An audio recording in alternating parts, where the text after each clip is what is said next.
Welcome back to another episode of Do You Want to Hear Something Awful? You all loved my How to Predict Cheating episode, so I thought we'd take this a step further and talk about how you can actually predict divorce with up to 94% accuracy. I'm trying to stay anonymous on this podcast, but I will say I have higher education in psychology and research science and a lot of student loans. And so I'm going to try to make use of all of that debt and break this down for us. We're going to look at personality traits, physical attractiveness, income, career path, education level, physical health differences, like if one partner is chronically ill or develops cancer and the other is not, mental health differences like ADHD, depression, PTSD, relationship history, like how long you dated before you got married, any past marriages, attachment style, infidelity, differences in religion and desire for kids and alcohol and substance use. Having an unplanned child even will affect your marriage, your in-laws. The most common timeline for divorces, how to predict when a divorce is more likely to happen, and of course, the most accurate and amazing of all, John Gottman's and Robert Levenson's model for predicting if and when a couple will divorce with that 94% accuracy rate. Skip to the end of the episode if you only want to hear about the Gottman model or the attachment theory perspective on this, but otherwise, this might be the most comprehensive overview of divorce out there. Like, my research for this episode spans 26 pages. So buckle up, get out your notepad or your notes app, and get ready to play How Likely is a Divorce?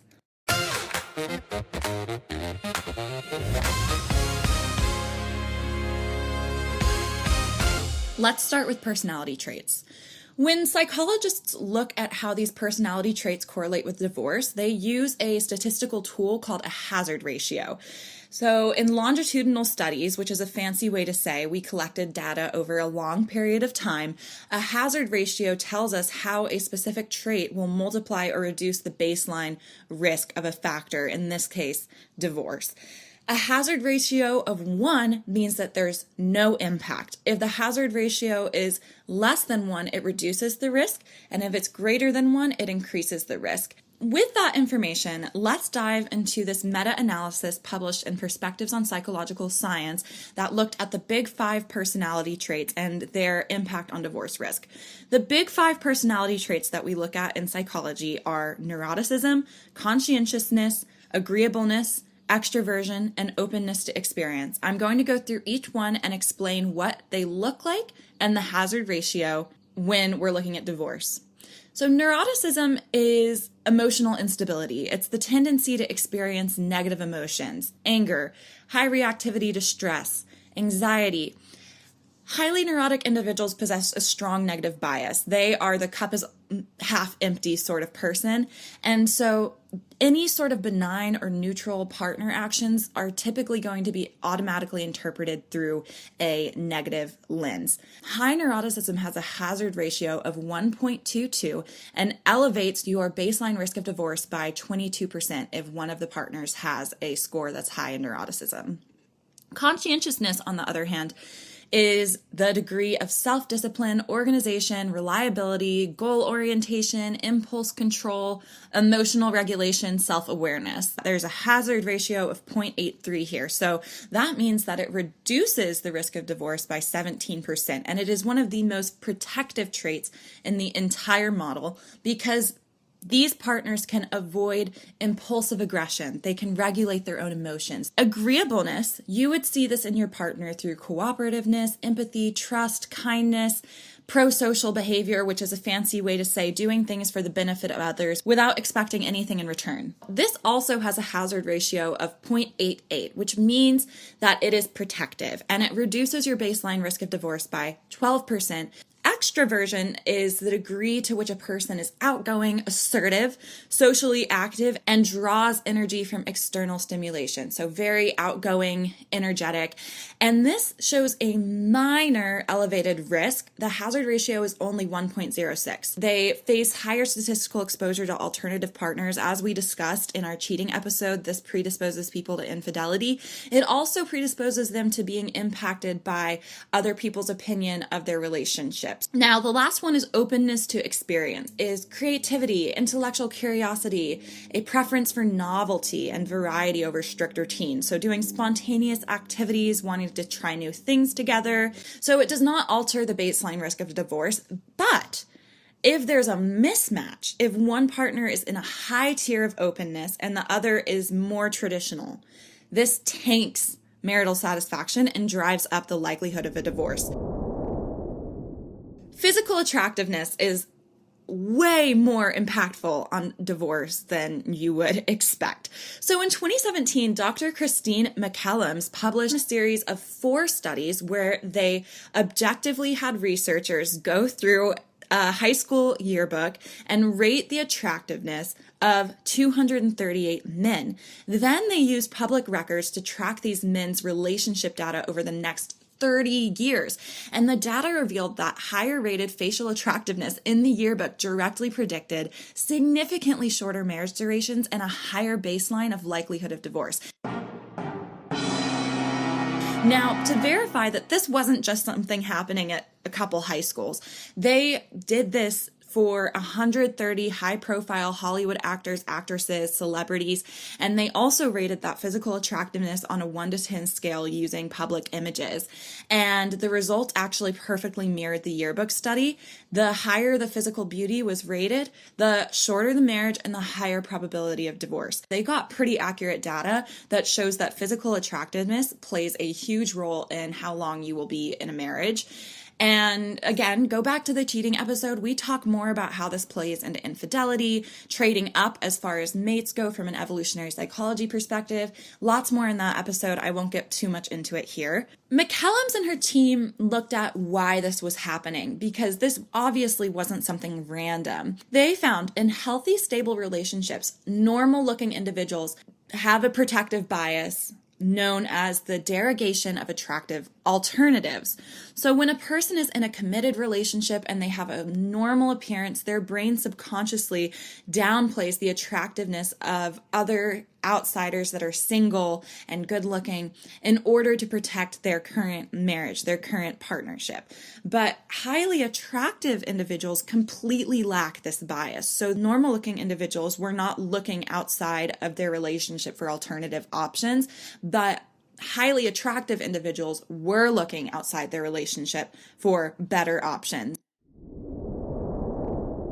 Now we're going to talk about income and career differences. So popular culture in the past has always said that fighting over money is the main reason why people divorce, but a landmark Harvard University study by sociology professor Dr. Alexandra Killewald looked at 46 years of data and tracked over 6,300 American couples to see what economic factors actually had any impact on a marriage. What they discovered was that a couple's total joint income or a wife's financial independence did not affect the baseline risk of a divorce.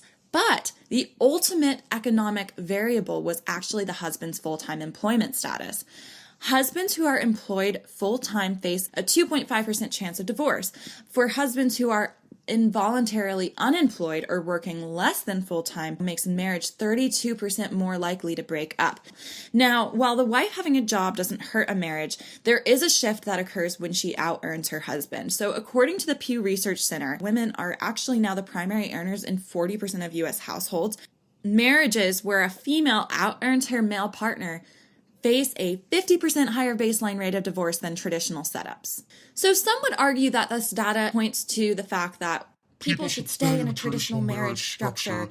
This just shows that when women aren't homemakers, it causes divorce. And let me just be the first to say here, that's not what this data is showing at all. When women achieve this complete financial security, their economic costs of exiting this marriage drop to zero. She is no longer tethered to this relationship out of material necessity, so she can exit the marriage based on emotional or communicative dissatisfaction and not face any economic consequences. For women who work full-time and are the primary breadwinner, they are still expected and experience statistically the responsibility disproportionately to contribute to childcare and domestic housework inside the home.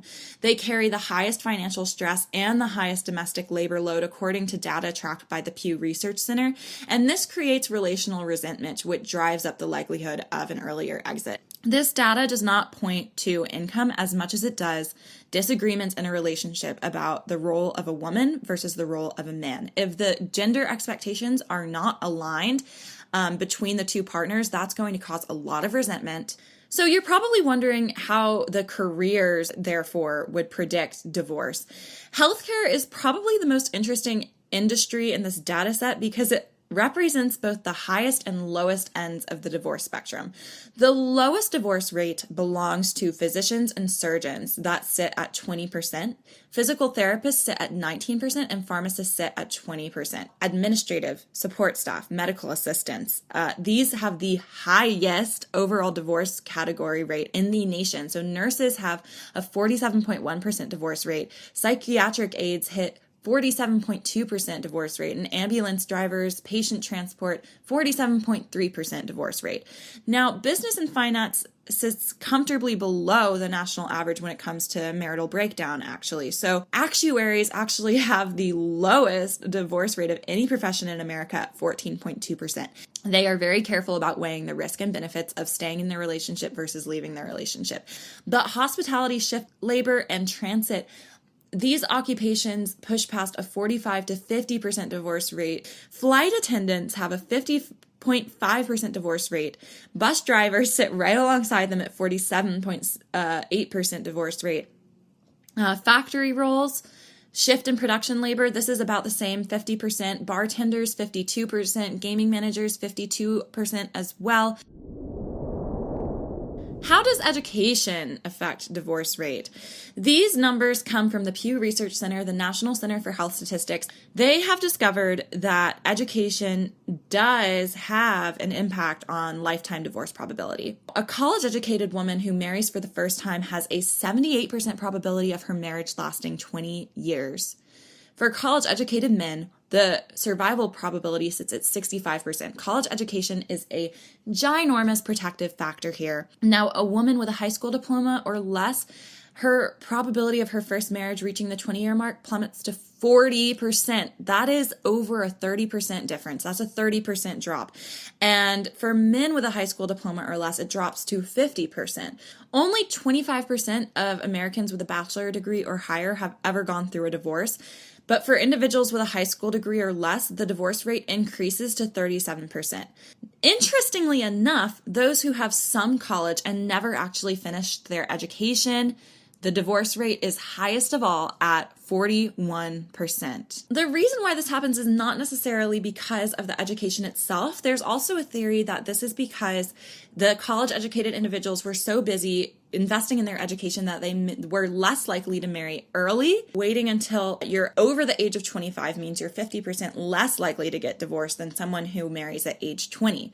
The sweet spot for getting married is between the ages of 25 and 32. This causes the divorce probability to drop down by 25%. Researchers always assumed the age to divorce relationship was linear and that the older you got, the safer your marriage was, but they actually have found recently that this is not true. The moment you reach the age of 32, the trend reverses. For every single year past 32 that you wait to get married, your statistical odds of divorce increase by 5% per year.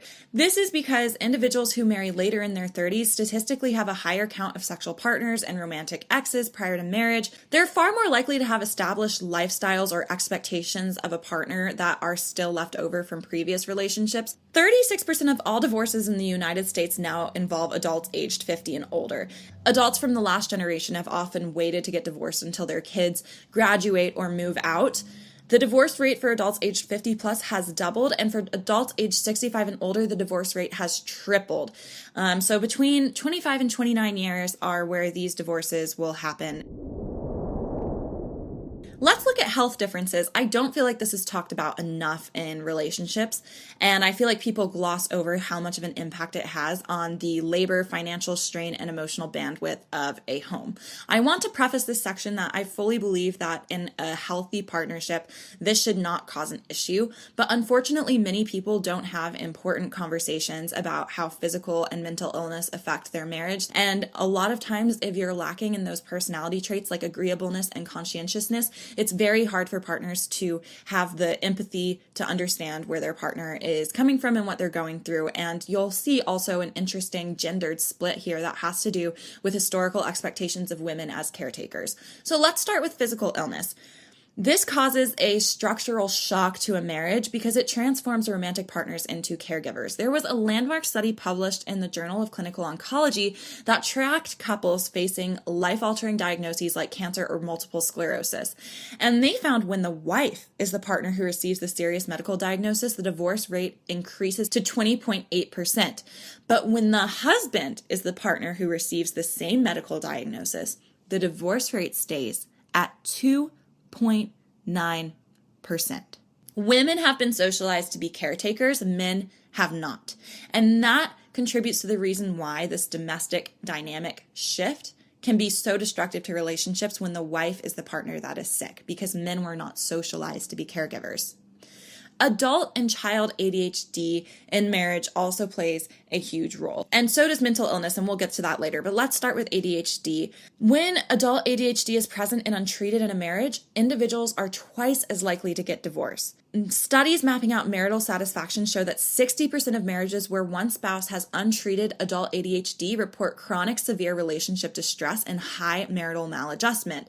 This is because the non-ADHD partner has to step in to manage this hyper-responsible role to compensate for executive dysfunction in the ADHD partner. 51% of non-ADHD partners report that this feeling of being this administrator or this household coordinator actually puts a chronic damper on their sex lives and their intimacy, which also contributes to the downfall of a relationship. Now, raising a child with ADHD, they found that 22.7% of parents raising a child with ADHD or other behavioral challenges divorced by the time the child turned 8, in comparison to just 12.6% of the parents in the control group that are raising children who are neurotypical. So the presence of this disorder nearly doubled the early divorce risk, and this was published in the Journal of Consulting and Clinical Psychology. If the parents' marriage survived past the child's 8th birthday, their divorce rate normalized and was no higher than the rest of the general population. But the ultimate takeaway from this data is if you're raising a child who has behavioral challenges or mental health challenges, learning to cope and how to best parent them and work together as a team, a lot of couples don't make it past that phase and they do get divorced. There was a really interesting study called the Hunt Study that looked at a 16-year tracking of 20,233 married couples. And they were looking at how psychological conditions alter relationship survival. They found that if just one partner experiences chronic mental distress like anxiety or depression, the hazard ratio for divorce spikes significantly compared to couples with no mental distress or illness. When both partners experience mental distress at the same time, the hazard ratio for divorce climbs to its highest point. But the Hunt study discovered a psychological cushion here. If partners share similar types or levels of mental distress, it can actually provide a slight protective buffering effect against a split. This might be because it fosters empathy between the two partners. They feel like they can relate and talk about this together rather than their symptoms being at odds with one another. Relationship history plays a huge role in whether or not there's going to be a divorce that happens. According to the CDC and the National Center for Family and Marriage Research, first marriages have a 41 to 43% divorce rate. Second marriages, it jumps to 60 to 67%. Third marriages, 73%. And fourth marriages, it drops to like 98%. That continues throughout sequential marriages. Now, how long did you date before you got married? Waiting 1 to 2 years, it lowers your risk by 20%. But the 3 years benchmark, if you spent 3 or more years dating, you have a 39 to 50% less likelihood of divorce compared to those who dated for less than a year. They did a study at Emory University where they asked how well each person felt they knew their partner the moment they walked down the aisle. And spouses that responded very well, regardless of the month spent dating, had a 50% less likelihood of divorce at any given time point. So if you walked down the aisle feeling like you knew your partner very, very well and knew everything about them and there were no secrets between you, you're much more likely to stay together than if you walk down the aisle feeling unsure or insecure in your marriage. Attachment style. This is so significant to whether or not relationships stay together. We're going to be looking at a University of Arizona study that was published in the Journal of Divorce and Remarriage. 4 primary attachment styles are secure attachment, avoidant attachment, which is also called dismissive, anxious attachment, which is called preoccupied, or disorganized attachment, which is fearful-avoidant. Secure attachment is when partners don't freak out when their partner needs space or if they get too close. They operate with a baseline assumption that they're worthy of love and that their partner is reliable. In communication, this looks like being direct and honest. If something is bothering them, they'll say it without being passive-aggressive or explosive. They will focus on problem solving rather than winning in their arguments. They're just low drama, reliable, and comfortable with both independence and deep connection. And this is 56 to 62% of the adult population. Now, avoidant attachment, aka dismissive attachment, these individuals equate intimacy to a loss of independence. They tend to have a high view of themselves, but a lower, more skeptical view of others. So their main defense mechanism is self-reliance and hyper-independence. They're very guarded in their communication. They keep conversations light or intellectual and don't want to discuss heavy emotional topics. And if a relationship gets serious, they might pull away or find flaws in their partner to create distance. During conflict, they usually shut down or walk away. They might use deactivating strategies like ghosting or burying themselves in work or hobbies. They're likely to be extremely self-sufficient, emotionally distant, hyper-focused on boundaries. They might also be passive-aggressive. They'll do anything to avoid conflict. This is 23 to 25% of the adult population. Anxious attachment or preoccupied attachment, these people have a hyperactivated attachment system. They are very scared of rejection and abandonment, and they have a low self-esteem for themselves and a very high view of others, and they constantly crave validation. In communication, this looks like being frequent and reassuringly close. They are highly attuned to micro shifts in their partner's mood or tone or texting habits. They are the type of people who would misinterpret a slow text as a sign their relationship is ending. During conflict, they resort to protest behaviors. They might call multiple times, threaten to leave, beg your partner to stay. They'll become hyper emotional and have extremely strong feelings and use this intensity to try to force a reaction from their partner. They're warm and deeply giving, but because they're hypervigilant and anxious, they often overthink the status of the relationship, which can be self-sabotaging. And this is, again, 11% to 20% of the population. Now, disorganized attachment is the least common attachment style. That's 3 to 5% of people. And this is the rarest and worst style to navigate because it is a combination of both anxious and avoidant traits. They want love and connection, but as soon as they get it, it triggers an intense fear of being hurt or trapped. So they are very unpredictable and volatile. They might beg for connection one minute and then lash out with anger or freeze up the next. They're erratic, they're highly sensitive, and they're torn between a craving for intimacy and a deep-seated fear of it. 60% of people in our world navigate this stuff smoothly, and 40% are working on insecure attachment styles. Now, going back to how this affects relationships, now that you know a little bit about what these attachment styles mean, when researchers looked at divorced populations, securely attached individuals are not usually the ones getting divorced. Avoidance has a significantly more corrosive negative impact on overall relationship satisfaction, closeness, and perceived partner support than anxiety. Avoidant individuals cope with relationship stress by withdrawing and is a behavioral predictor of late-stage divorce. In conflict lab testing, highly anxious individuals struggled with emotional regulation, and this drove explosives, harsh startups, and flooding that will fast-track you towards early burnout in your relationship. You're more likely to get divorced sooner. Now, the Gottmans found that there was a pattern that happened in many relationships that they named the wife demand, husband withdraw pattern. The anxious partner, in this case it's often the wife, experiences a fear of abandonment and demands or criticizes the partner to try to get a response from them. And then the avoidant partner, which is often the husband, perceives this as a threat to their autonomy and shuts down, turns away, or stonewalls. And this dynamic triggers relationship distress, and this is one of the most common pairings seen in divorce courts. Again, I really want you to take away from this that this goes back to how we are socialized and the gendered expectations that sit on us. Men are taught men don't cry, they have to be strong, they have to be the provider, and ultimately this can make them more avoidant. And women are taught that they have to be caretakers, they have to be nurturing, right? And so this whole socialization is what contributes to this pattern. Attachment also plays a large role in infidelity, and if you're interested in how those are correlated, you can go back and listen to my episode about cheating. Going back to infidelity, 20 to 25% of all American marriages will experience physical infidelity at some point during the marriage. Emotional affairs, however, are much more common, with 45% of married men and 35% of married women admitting to unfaithfulness. There was a survey published in the National Center for Biotechnology Information, and it talked about how lack of commitment is the most frequently cited global cause of divorce at 75%, and extramarital affairs sit immediately behind it, and 59.6% of couples cite this as a major contributing factor to their divorce. Whether a couple chooses to disclose or hide this infidelity determines how it will affect the divorce rate. There was an 80% divorce and separation rate when infidelity was actively hidden, but couples where infidelity was fully disclosed and actively processed, the divorce rate came down to 43% over a 5-year tracking window. Structured couples therapy proved to have an average success rate of 57%. As you can imagine, family planning and kids are very impactful. The statistical odds of divorce double when one spouse wants children and the other does not, compared to couples who are aligned on their family goals. Unlike financial disagreements or chore splits, there is no middle ground and no compromise with a child. You can't have a child 50% of the time and 50% not. And so one partner has to completely sacrifice their vision to appease the other. This is a foundation for lifelong resentment.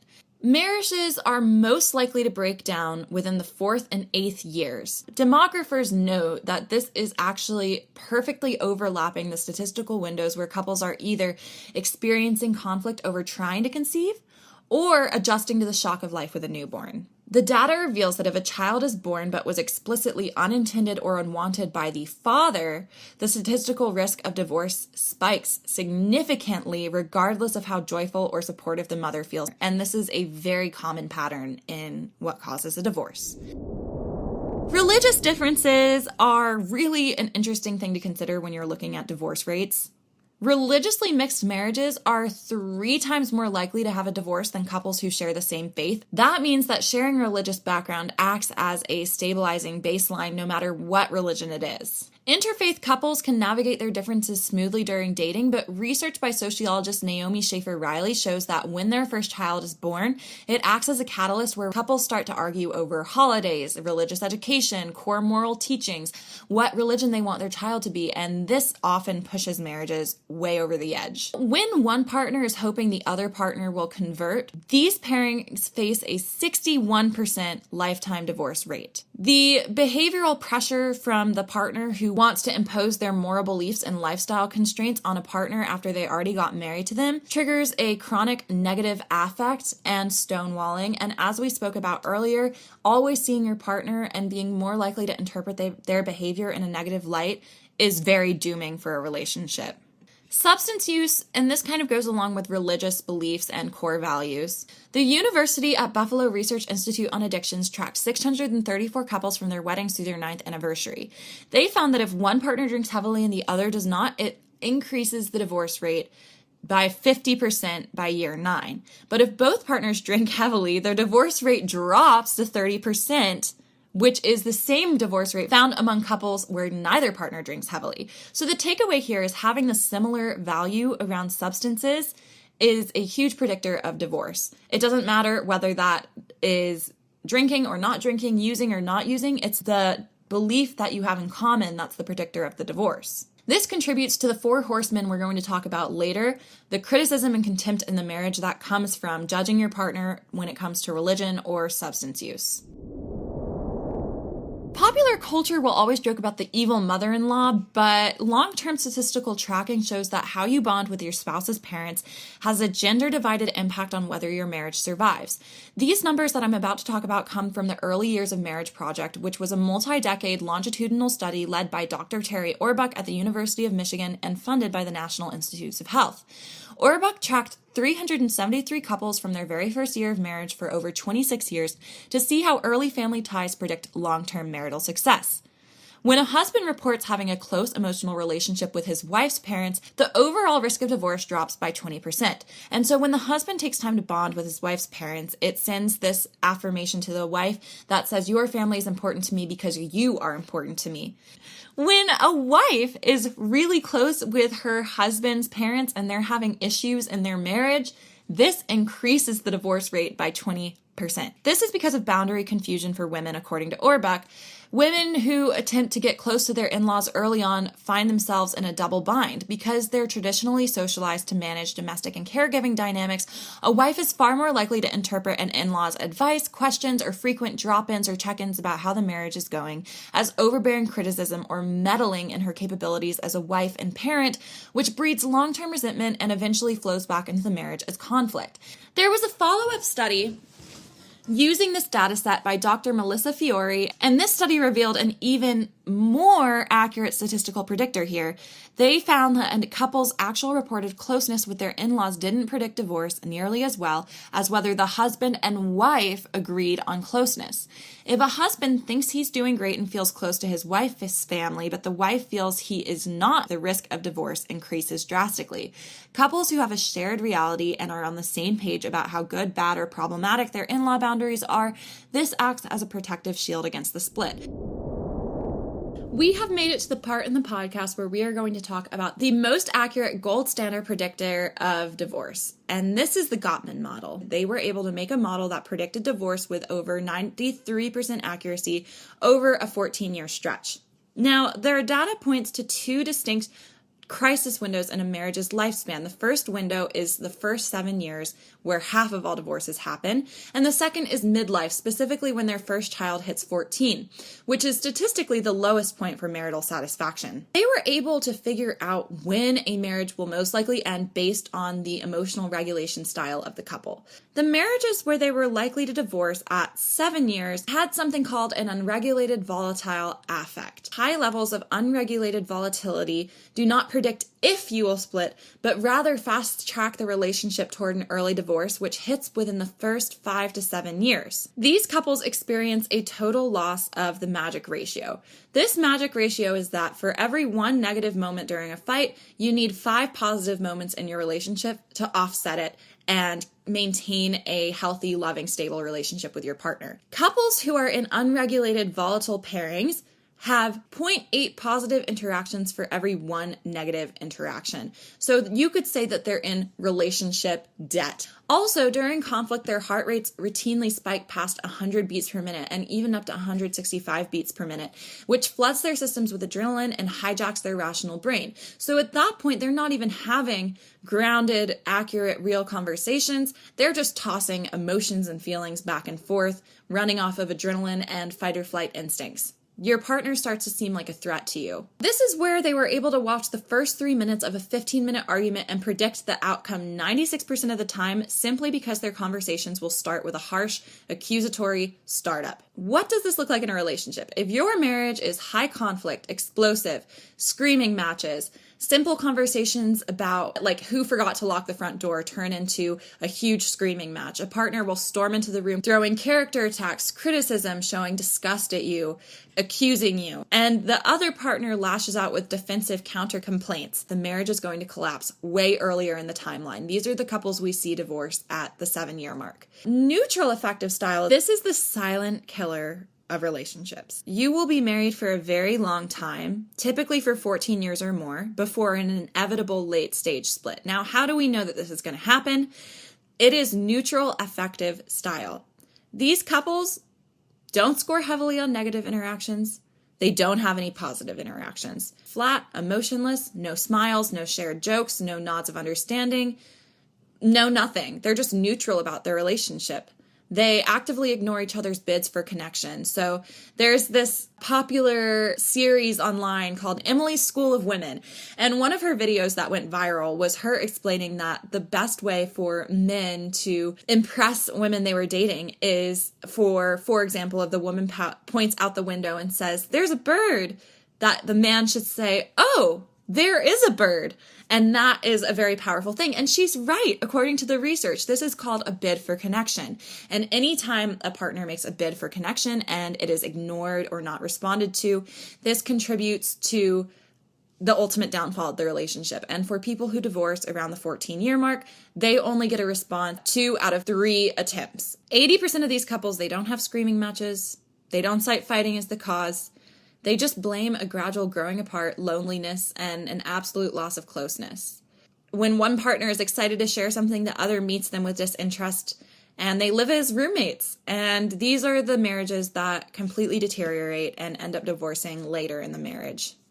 So the researchers had couples do a totally mundane 15-minute conversation about how their day went after being apart for 8 hours. They noticed that later divorcing couples showed a pattern of unrequited excitement. Couples that were really excited to hear about their partner's day and ask questions and really cared, those are the couples that stayed together. How a couple recounts their story is a very, very accurate predictor of divorce, up to 94% accuracy. Simply how they describe how they met in their early courtship determines if they would split 3 years later. Stable couples naturally speak using team language. They highlight joint decisions and shared struggles. They would say, we went through this, and instead of the individualistic terms, well, when I met so-and-so, when I went through this. Every couple hits rough patches, but successful couples will look back at a major crisis and glorify it. They will say things like, it was brutal, but it made us an unbreakable team. We're going to come back so much better from this.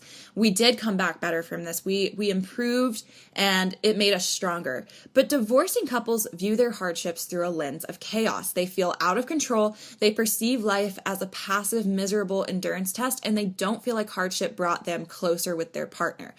This is why venting and complaining about your relationship is also a huge red flag to predict divorce. Probably the most famous predictor of divorce is John Gottman's 4 Horsemen, and not even the 4 Horsemen in and of itself, but he actually has 4 predictors he talks about as well. So 4 Horsemen, and the 4 Horsemen are part of 4 predictors. The first predictor is that harsh startup we talked about. So starting an argument with an accusation, the argument is immediately hot, negative, and hostile. Choosing to talk about things when you're both worked up. Someone walks into the room with flood of emotion. Arguments like these never end well. They always end on a hostile note. Now, the 4 horsemen to watch out for are criticism, defensiveness, stonewalling, and contempt. Criticism goes way beyond a simple complaint. A complaint is fine, according to the Gottmans. It focuses on a specific action that can be changed. But criticism attacks your partner's core character. Instead of saying you are frustrated that dishes are in the sink, you tell your partner that leaving dishes in the sink indicates something about your personality, that you don't work hard enough, that you're lazy, that you don't care. Defensiveness is the act of playing the innocent victim to deflect blame. So when your partner brings up a valid concern, you immediately make excuses or hurl a counter complaint right back at them. Going back to the dishes example, let's say your partner says, "Oh, there are dishes in the sink, and I was really hoping that we could get them done before bedtime." And your partner immediately goes, "Well, I was so busy today. I had a ton of work to do. I just worked so hard. You could have done these dishes. You had an easier day than me." That's a knee-jerk reaction that tells your partner that their feelings don't matter and that the problem is entirely something that they made up. It's very dismissive, and it shoots the conversation down rather than focusing on problem solving. Stonewalling is when somebody completely tunes out. This is really, if you have stonewalling in your relationship, it is getting bad. If your partner, when you're trying to have a conversation to problem solve, is giving one-word answers, pretending they don't care, wanting to avoid talking about these things, physically staying in the room but being emotionally really checked out, not caring to give an opinion on anything, not having strong feelings one way or another as far as your relationship goes, that is a very, very, very, very, very bad sign. And the worst of these 4 horsemen is contempt. Contempt is anger fueled by a deep sense of moral superiority. This shows up as biting sarcasm, eye-rolling, hostile mockery, name-calling. I am better than you and you are beneath me. This is the single greatest predictor of divorce out of all of the 4 horsemen.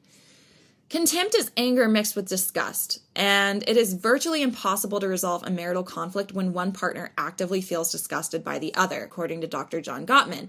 You become incapable of remembering a single positive quality about your partner when you are upset, and it is so toxic that it breaks down the physical health of the person receiving the contempt. There is research showing that the chronic emotional stress of being treated with disgust suppresses the immune system and makes people sicker, meaning that partners subjected to high level of contempt actually statistically suffer more significantly from infectious illnesses like colds and flu over a 4-year window. It's important to have a partner that looks at you with something we call unconditional positive regard. Always being held in a positive light, your partner assuming the best in you, is one of the most protective things that you can have in a marriage. In an unhealthy marriage that is doomed to divorce, when arguments get too intense, one or both people experience flooding. Flooding means that you are so overwhelmed by emotions that you cannot even process your thoughts or choose your words. The reason why this is so destructive for relationships is, again, once you're biologically flooded with all of these stress hormones, you cannot have rational thinking, you can't listen, you can't problem solve. And the more that you flood, the more that it keeps happening unless there's some interrupter.